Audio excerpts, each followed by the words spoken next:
ये class 7th science की book का चैप्टर 1 न्यूट्रिशन इन प्लांट्स का सेकेंड पार्ट। हम लोग फर्स्ट पार्ट में ये सारा का सारा कवर कर चुके हैं। ऑटोट्रॉप, हेटरोट्रॉप, मोड ऑफ न्यूट्रिशन, फिर सेल मेम्ब्रेन, न्यूक्लियस, साइटोप्लाज्म, सारी की सारी चीज़ें हम लोग देख चुके हैं, फोटोसिंथेसिस वगैरह।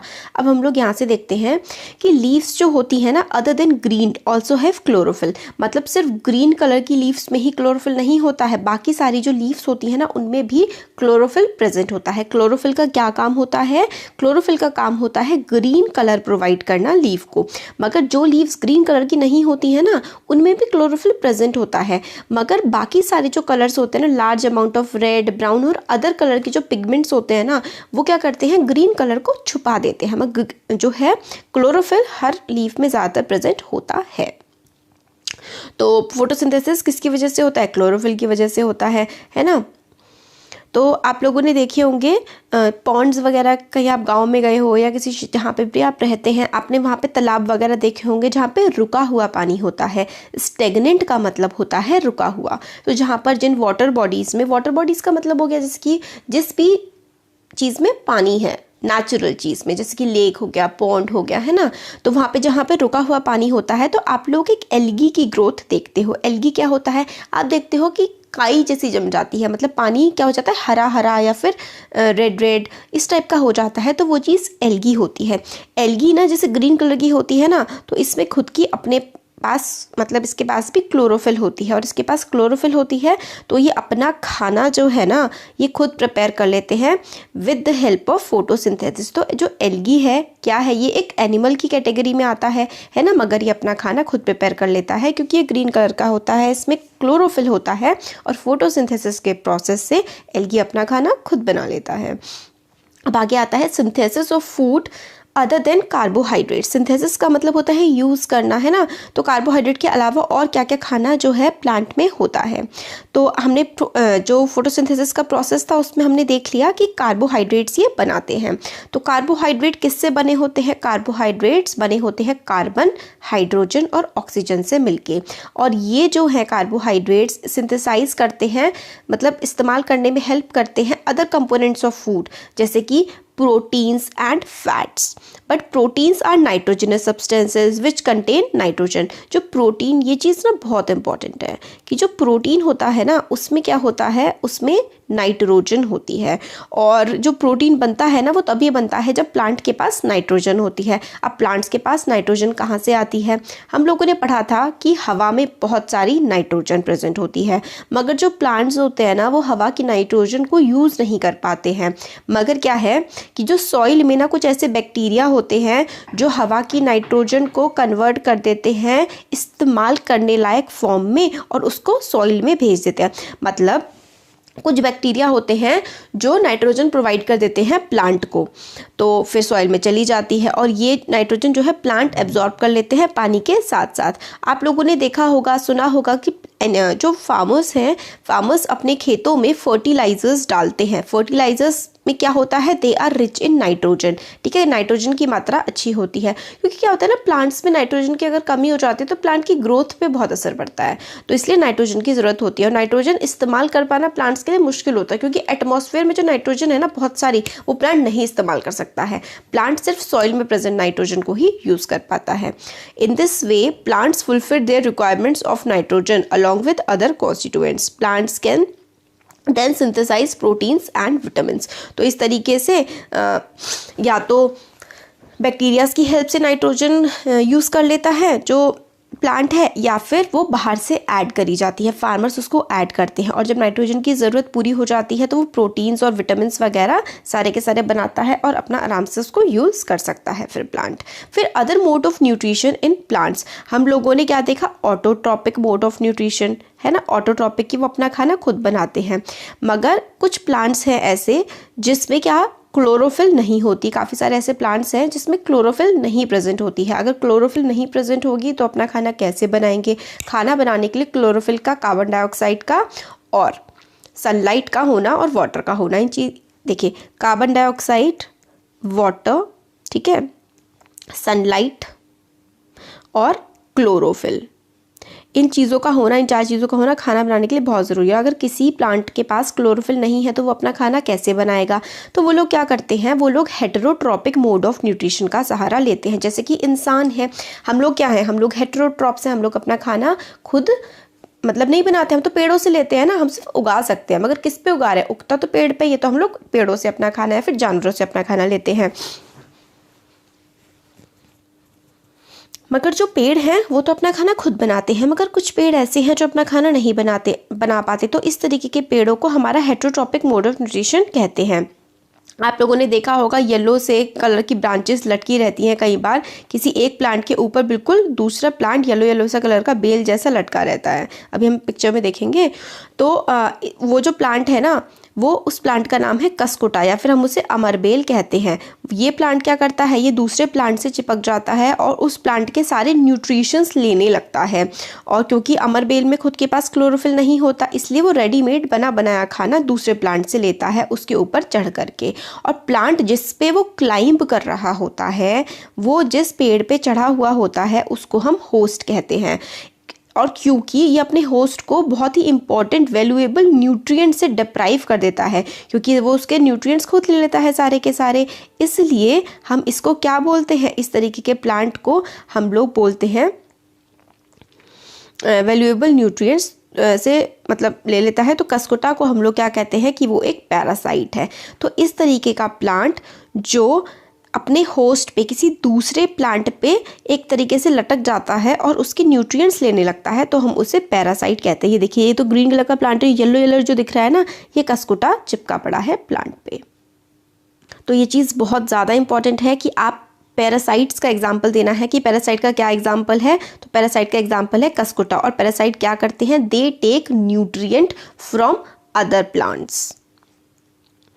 फिर आगे आता है, आप लोगों ने सुना होगा ऐसे प्लांट्स के बारे में जो एनिमल्स खाते हैं। ऐसे प्लांट्स के बारे में क्या आपने सुना है कि कुछ ऐसे पेड़ होते हैं जो दूसरे जानवरों को खाते हैं। तो इस तरीके के पेड़ जो होते हैं वो भले ही उसमें ग्रीन कलर हो, मगर उनकी सारी की सारी न्यूट्रिशनल रिक्वायरमेंट्स पूरी नहीं होती हैं, इसलिए वो दूसरे जानवरों को, मेनली कीड़े मकोड़ों को खाते हैं। तो इसका एग्जाम्पल है पिक्चर प्लांट, क्योंकि वो पिक्चर जैसा दिखता है, घड़े जैसा दिखता है, जग जैसा दिखता है, इसलिए उसको पिक्चर प्लांट बोलते हैं। ये देखिए, ये पिक्चर में हमें दिखा रखा है, ये है पिक्चर प्लांट। ये अपना खाना वैसे थोड़ा बहुत तो बना लेता है, बट क्या करता है, इसकी न्यूट्रिएंट्स रिक्वायरमेंट पूरी नहीं होती ना। तो ये देखिए, ऐसे जग जैसा होता है इसका मुंह, ठीक है, ये ऐसा करके होता है। वैसे तो इसके ऊपर ना लिड होती है, लिड का मतलब होता है कोई भी ढकने की चीज़, तो ये ढका रहता है। बट जैसे ही इंसेक्ट आता है ना इसके पास, इनके पास कोई कीड़ा आता है, ये अपनी लिड खोलता है, अपना मुंह खोलता है और कीड़े को अपने अंदर ले लेता है और अपना मुंह फिर बंद कर लेता है। फिर क्या करता है ये, फिर उस कीड़े में से जो है न्यूट्रिएंट्स वगैरह ये सारे के सारे निकाल लेता है, अपने अंदर ले लेता है। फिर इंसेक्ट पिक्चर प्लांट में जब आ जाता है, ट्रैप कर लेता है। इसके अंदर ना कुछ बाल बाल बाल बाल जैसे होते हैं, तो उसके अंदर कीड़ा वगैरह इंसेक्ट जो भी होता है वो फंस जाता है। फिर अपनी लिड क्लोज कर देता है और इंसेक्ट उसमें फंसा रह जाता है। फिर इंसेक्ट में से डाइजेस्टिव जूसेस जो है वो निकाल लेता है और अपना उसको खा लेता है। तो इंसेक्ट ईटिंग प्लांट को हम लोग इंसेक्टिवोरस प्लांट कहते हैं। तो एग्जाम्पल क्या हो गया इंसेक्टिवोरस प्लांट का। तो इंसेक्टिवोरस प्लांट जो है ना, वो क्या हो गया हमारा पिक्चर प्लांट, ये इंसेक्ट खाता है, ठीक है। तो अब क्वेश्चन पूछा जाता है, is it possible that such plant do not get all the nutrients from the soil in which they grow. हाँ, इसीलिए तो वो क्या करते हैं, मतलब वो सारे के सारे न्यूट्रिएंट्स सॉइल में से नहीं ले पाते हैं ना, इसलिए वो जानवर खाने लगते हैं, कीड़े पकौड़े। अब बूझो कंफ्यूज हो गया है कि अगर पिक्चर प्लांट ग्रीन है तो और फोटोसिंथेसिस करता है तो अपना खाना मतलब इंसेक्ट से क्यों लेता है। तो मैंने आपको आंसर बता दिया है कि अपनी न्यूट्रिएंट्स रिक्वायरमेंट को पूरा करने के लिए। अब आते हैं सेफ्रोट्रोफ्स। सेफ्रोट्रोफ्स क्या होते हैं, आप लोगों ने बाजार में मशरूम के पैकेट देखे होंगे, है ना। और आप लोगों ने कई बार क्या होता है, इस तरीके का स्ट्रक्चर उग जाता है, जैसे कि बारिश का मौसम होता है तो एक छतरी जैसी कई बार आपको उगी हुई दिखती है। तो ये मशरूम जो है और ये अम्ब्रेला लाइक जो स्ट्रक्चर होता है जो सड़ी हुई लकड़ी वगैरह पे उग जाता है, ये भी क्या होता है, एक तरीके का न्यूट्रिशन का मोड होता है। तो इसमें हम लोग देखते हैं, फिर हमें एक्टिविटी बता रखी है कि हम अगर ब्रेड लें, ब्रेड को हम लोग 3-4 दिन गीला करके उसको छोड़ दें। 3-4 दिन बाद देखेंगे तो उस पर ग्रीन ग्रीन सा, ब्राउन ब्राउन सा कुछ लेयर सी जम के आ जाती है, उसको हम लोग कहते हैं फंगस। तो इस तरीके का ऑर्गेनिज्म ये जो हमें ब्रेड पे दिख रहा है ना, ये देखिए ग्रीन ग्रीन सा, और हम माइक्रोस्कोप से देखेंगे तो ऐसा दिखेगा। इसको हम लोग बोलते हैं फंगस, फंगी बोलते हैं या फंगस बोलते हैं,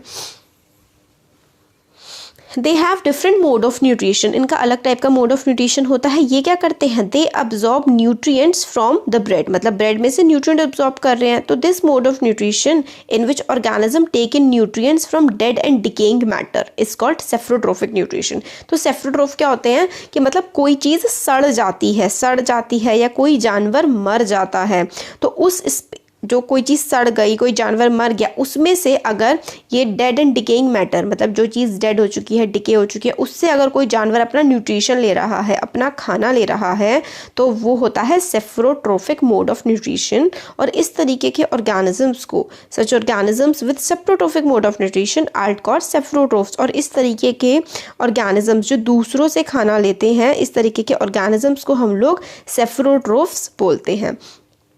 फंगस जो है वो पिकल होता है अचार, लेदर पे, कपड़ों पे, और मतलब बहुत सारी जगह ये ग्रो करता है, ह्यूमन बॉडी पे भी ग्रो कर जाता है। तो हॉट और ह्यूमिड वेदर होना चाहिए इसके लिए, मतलब गर्मी होनी चाहिए, और ह्यूमिड का मतलब होता है नमी होनी चाहिए काफ़ी लंबे समय तक। इसलिए क्या होता है, बरसात के मौसम में चीज़ें बहुत ज़्यादा ख़राब हो जाती हैं। फंगस के जो स्पोर होते हैं ना, फंगल स्पोर्स जो हैं वो हमेशा प्रेजेंट होते हैं एयर में, और जब भी इनको हॉट और ह्यूमिड एनवायरनमेंट मिल जाता है, हॉट और मतलब थोड़ा गीला एनवायरनमेंट मिल जाता है, उस पर बैठ जाते हैं, जर्मिनेट करने लगते हैं, ग्रो होने लगते हैं, मतलब बढ़ने लगते हैं। तो आप खुद को कैसे बचा सकते हैं इससे, तो भाई नमी नहीं बढ़ने दीजिए, और कोई चीज़ गर्म नहीं ना रखें बहुत ज़्यादा, और उसमें मतलब गर्म हो तो उसमें नमी ना हो, अगर नमी नहीं होगी तो फंगस ग्रो नहीं करेगी। कुछ और ऑर्गेनिज्म होते हैं जो लोग, जैसे दो अलग अलग ऑर्गेनिज्म है, वो लोग साथ में रह रहे हैं और न्यूट्रिएंट्स एक दूसरे से शेयर कर रहे हैं। मतलब एक तो जो है इंसान कह रही हूँ, एक जानवर तो न्यूट्रिएंट प्रोवाइड कर रहा है, दूसरा जानवर रहने की जगह यानी कि शेल्टर प्रोवाइड कर रहा है। तो इस तरीके की रिलेशनशिप को कि भाई एक जानवर तो क्या कर रहा है, न्यूट्रिएंट दे रहा है, खाना पीना ला रहा है, एक रहने की जगह दे रहा है, और एक दूसरे की ये हेल्प कर रहे हैं। तो इस तरीके के रिलेशनशिप को हम सिम्बायोसिस कहते हैं। मतलब वो लोग एक दूसरे की हेल्प कर रहे हैं। जैसे आप हो, सपोज करिए आपका नाम ए है और आपके फ्रेंड का नाम बी है। आप जो है, आप क्या कर रहे हैं, आप खाना ला रहे हैं, और आपका फ्रेंड जो है वो रहने की जगह दे रहा है। तो आप दोनों मिल बांट करके काम कर रहे हैं ना। तो यही जो प्रोसेस होता है, ये सिम्बायोसिस का प्रोसेस होता है। एग्जाम्पल के लिए, कुछ fungi live inside roots of plant. कुछ फंगीज जो होते हैं वो प्लांट की रूट में रहते हैं, और प्लांट जो है उनको न्यूट्रिशन प्रोवाइड करता है। Plant provide nutrient to the fungus and in return fungus provide water and certain nutrients। मतलब प्लांट कुछ फंगस को न्यूट्रिएंट प्रोवाइड करता है, और फंगस प्लांट को क्या देता है, पानी देता है और कुछ न्यूट्रिएंट्स देता है। कुछ ऑर्गेनिजम्स जिनको हम लाइकेंस बोलते हैं, अ chlorophyll containing partner which is an algae. मतलब एक क्या होता है, एक होता है अलगा, यही है सिम्बायोसिस का एग्जाम्पल है। एक अलगा होता है और दूसरा क्या होता है, फंगस। एक अलगा होता है, एक फंगस होता है, ये दोनों साथ में रहते हैं। तो फंगस क्या करता है, शेल्टर देता है, रहने की जगह देता है, पानी देता है और मिनरल्स देता है अलगा को। फंगस जो है क्या देता है, शेल्टर देता है, वाटर देता है, मिनरल्स देता है, और इन रिटर्न में alga prepare and provide food to the fungus. तो ये फंगस क्या दे रहा है, फंगस रहने की जगह पानी मिनरल दे रहा है ना। और अलगा क्या दे रहा है, अलगा दे रहा है उसको खाना, पका पकाया खाना दे रहा है। तो fungi and algae, algae and fungi, ये भी क्या है, एक सिम्बायोसिस का टाइप है। तो ये भी आप लिख सकते हैं। आगे आता है how nutrients are replenished in the soil. Replenished in the soil का मतलब होता है कि किस तरीके से जो न्यूट्रिएंट्स हैं वो सॉइल में दोबारा से बनते हैं। आप लोगों ने देखा होगा कि फार्मर्स मैन्योर्स, मतलब खाद फर्टिलाइजर्स वगैरह फील्ड्स में डाल रहे हैं। जो गार्डनिंग करते हैं, जो पेड़ लगाते हैं, वो लोग भी अपने खेतों में जो है खाद वगैरह डालते हैं। तो वो क्यों डालते हैं, क्योंकि क्या होता है ना, न्यूट्रिएंट्स की, मिनरल्स की कई बार कमी हो जाती है। उस कमी को पूरा करने के लिए ऐसा किया जाता है। हमने पढ़ा था पहले भी कि प्लांट्स जो है मिनरल्स, न्यूट्रिएंट्स सॉइल से एब्जॉर्ब कर लेते हैं, तो उनके amount, so their amount in the soil keep on declining. मतलब प्लांट जो है वो मिनरल न्यूट्रिएंट लेते रहते हैं सॉइल से, तो अब लेते रहेंगे तो कम हो जाएगी। इसलिए फर्टिलाइजर्स और मैन्योर्स जो कि न्यूट्रिएंट्स उसमें होते हैं, जैसे कि नाइट्रोजन, पोटेशियम, फॉस्फोरस, नाइट्रोजन हो गई, पोटेशियम हो गया, फॉस्फोरस हो गया, इस तरीके का यूरिया बना करके खाद की फॉर्म में डाला जाता है, ताकि जो है सॉइल को न्यूट्रिएंट्स प्रोवाइड करे जाएं। मगर क्या है ना कि यूजुअली जो क्रॉप्स है ना, वो काफ़ी सारी नाइट्रोजन जो है वो absorb a lot of nitrogen and the soil becomes deficient in nitrogen. Crops बहुत ज़्यादा नाइट्रोजन भी ले लेती हैं और सॉइल में नाइट्रोजन की कमी हो जाती है। वैसे तो हवा में प्लेंटी है, मतलब बहुत सारी नाइट्रोजन है, मगर हमने पहले भी देखा था कि प्लांट्स नाइट्रोजन हवा वाली यूज़ नहीं कर पाते हैं। कार्बन डाइऑक्साइड तो कर लेते हैं मगर हवा की नाइट्रोजन नहीं कर पाते, वो सॉइल में से ही नाइट्रोजन ले पाते हैं। इसलिए कुछ बैक्टीरिया होते हैं जैसे कि राइजोबियम बैक्टीरिया, वो एटमॉस्फेयर में से, मतलब बैक्टीरिया लेते हैं एटमॉस्फेयर से नाइट्रोजन, सॉइल में पहुंचाते हैं और सॉइल से कौन ले लेता है, प्लांट ले लेते हैं। मगर राइजोबियम जो है ना वो अपना खाना खुद नहीं बना पाते, इसलिए वो कहाँ पर रहते हैं, वो ऐसी रूट्स में रहते हैं जैसे कि ग्राम, पीज, मूंग वगैरह, जो दालें होती हैं ना, दालें, ग्राम, पीज, मूंग, ठीक है, और बाकी leguminous plants and provides them with nitrogen. Leguminous plants होते हैं, जैसे मेनली जो दालों के प्लांट्स होते हैं ना वही लेग्यूम्स होते हैं। लेग्यूमिनस प्लांट्स में ये राइजोबियम बैक्टीरिया रहता है क्योंकि उनको रहने की जगह मिल जाती है, और इन रिटर्न लेग्यूमिनस बैक्टीरिया को मतलब बैक्टीरिया जो है ये लेग्यूम जो है इसको रहने की जगह मिल गई और प्लांट को इससे नाइट्रोजन मिल गई। तो देखिए इनकी भी रिलेशनशिप कैसी हो गई, इनकी भी जो रिलेशनशिप है वो सिम्बायोटिक रिलेशनशिप हो गई है, क्योंकि जो लेग्यूम है वो प्लांट में रहने की जगह मिल रही है लेग्यूम को, है ना, और प्लांट को इससे क्या मिल रहा है, प्लांट से इसको नाइट्रोजन मिल रही है, तो इसलिए ये रिलेशनशिप सिम्बायोटिक रिलेशनशिप हो गई। और ये जो एसोसिएशन है ये काफ़ी इंपॉर्टेंस का है फार्मर्स के लिए, क्योंकि अगर फार्मर अपने खेतों में जो दालें लगाते हैं ना, मूंग, तूर वगैरह, तो इससे इन लोगों को ना फर्टिलाइज़र, नाइट्रोजन वाले फर्टिलाइज़र डालने की ज़रूरत नहीं पड़ती है, क्योंकि जो लेग्यूमिनस प्लांट्स होते हैं ना उसमें नाइट्रोजन खुद ही वो आराम से एब्जॉर्ब हो जाता है। तो लेग्यूमिनस प्लांट्स से नाइट्रोजन बहुत ही अच्छी तरीके से सॉइल में चली जाती है। तो इस चैप्टर में हम लोगों ने क्या क्या पढ़ा, इस चैप्टर में हम लोगों ने ऑटोट्रॉप्स के बारे में पढ़ा, मतलब जो अपना खाना खुद बनाते हैं। कुछ प्लांट्स जो कि पैरासाइट होते हैं और सेफ्रोट्रोफ होते हैं। पैरासाइट्स हम लोगों ने क्या देखा था कि जो जैसे कि कसकुटा हो गया, कसकुटा क्या करता है, दूसरे के उस पर प्लांट पे दूसरे पे चिपक जाता है और उससे न्यूट्रिएंट लेने लगता है। सेफ्रोट्रोफ्स जो होते हैं वो डेड एंड डिकेइंग, मतलब डेड जो प्लांट हो चुका होता है उसमें से डेड एंड डिकेइंग प्लांट या फिर एनिमल उससे अपना न्यूट्रिएंट लेते हैं, जैसे कि हमारा एग्जांपल हो गया फंगस, ब्रेड पे लग जाता है ना। They derive nutrition from other animals. All animals are categorized as heterotroph. सारे के सारे एनिमल्स जो होते हैं वो हेटरोट्रोप्स होते हैं, है ना। क्या कुछ प्लांट भी हेटरोट्रोप्स हो सकते हैं, तो हम लोगों ने देखा था पिचर प्लांट जो है वो कीड़े खाता है, तो वो पार्शियली हेटरोट्रोप है। तो हम लोगों ने पूरा आप इसका चैप्टर देख लिया है। कैसा लगा वीडियो ज़रूर बताइएगा, अच्छा लगा तो लाइक करिए, चैनल को सब्सक्राइब करिए, फ्रेंड्स के साथ